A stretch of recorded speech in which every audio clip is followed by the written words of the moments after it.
Pourquoi ne pas l'avouer? La tentation est parfois forte. Allez, une petite tête dans la rivière au lieu d'aller à l'atelier du matin ou à la conférence de 16 h. Juste un petit bain avec cette chaleur. Ou alors, le samedi matin, un petit tour marché sous la halle.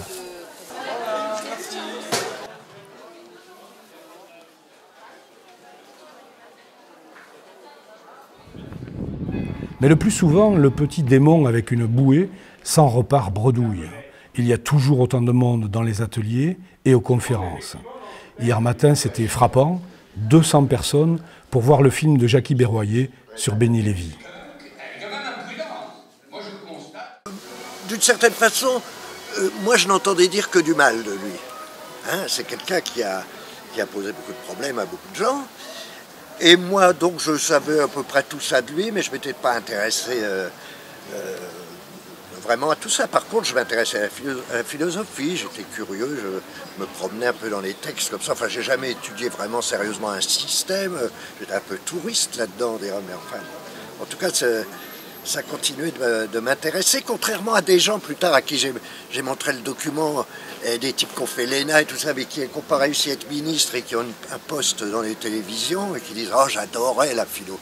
J'ai envie de leur dire « Puis maintenant, vous adorez l'argent, par exemple, peut-être, ou d'avoir un poste important. » Pourquoi ils adoraient la philo, puis vous voyez comme si d'un coup c'était fini tout ça. Informé comme ça sur les côtés austères et sévères du bonhomme, j'ai assisté à ces cours avec joie. Moi qui pouvais sortir d'un cocktail mondain ayant bu du champagne un peu déprimé, d'un seul coup je sortais à 10 h du soir de Jussieu dans la fac avec la tour, les papiers gras, et je reprenais le métro en novembre par un temps pluvieux.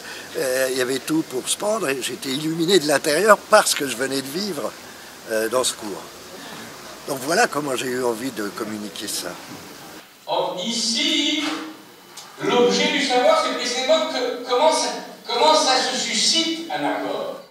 Béni Lévy reste plus de 10 ans après sa disparition, un des marqueurs indispensables du banquet du livre. Hier matin donc, c'était le dernier rendez-vous pour chacun des ateliers. Tradition, avant de s'échanger les adresses mail, tous les élèves font un cadeau au maître. Des poèmes en grec, lus spécialement pour l'occasion. 18 h, la dernière conférence de ce banquet 2014 est prononcée par Maëlys de Kerangal, tout sauf un hasard. Il y a la table du banquet. Cette table, elle s'est agrandie à mesure que l'on rejoint les convives, elle s'est élargie. Elle s'est allongée, reconfigurée aussi au fil des jours, au fil des nuits, à mesure que les livres y ont été déposés, que les paroles y ont été énoncées, que l'échange y a abondé, et elle est devenue, cette table, un lieu. Son périmètre est devenu notre lieu, elle nous réunit, elle nous rassemble, on pourrait même dire, elle nous focalise. Je la visualise, cette table, elle est jonchée de livres. Et je me dis, évidemment, en la voyant, en me la représentant, la littérature instaure, a instauré, instaurera cet espace que nous occupons ensemble, à moins que, dans un mouvement collectif, ce soit notre occupation, notre fin qui fasse advenir la table. Mais le fait est que je nous y vois, cette table. Il me semble qu'elle fabrique en continu ce nous, l'ici et maintenant d'un nous qui s'active, d'un nous activé, d'un nous mis en branle, d'un nous ébranlé. Parmi ces livres, aujourd'hui devant vous, je vais envisager des fictions, les fictions littéraires.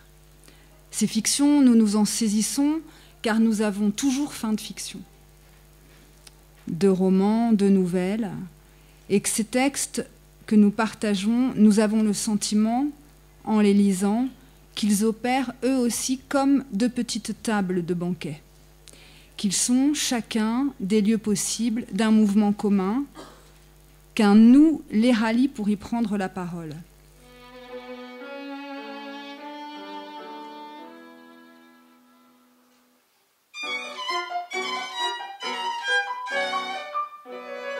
La nuit tombe sur la Grasse et sur les Corbières. Le banquet 2014 est fini. Alexandre Galperine et Geneviève Ibanez ont enchanté le concert de clôture. Mais une chose est sûre, on aurait tort de croire que c'est vraiment terminé.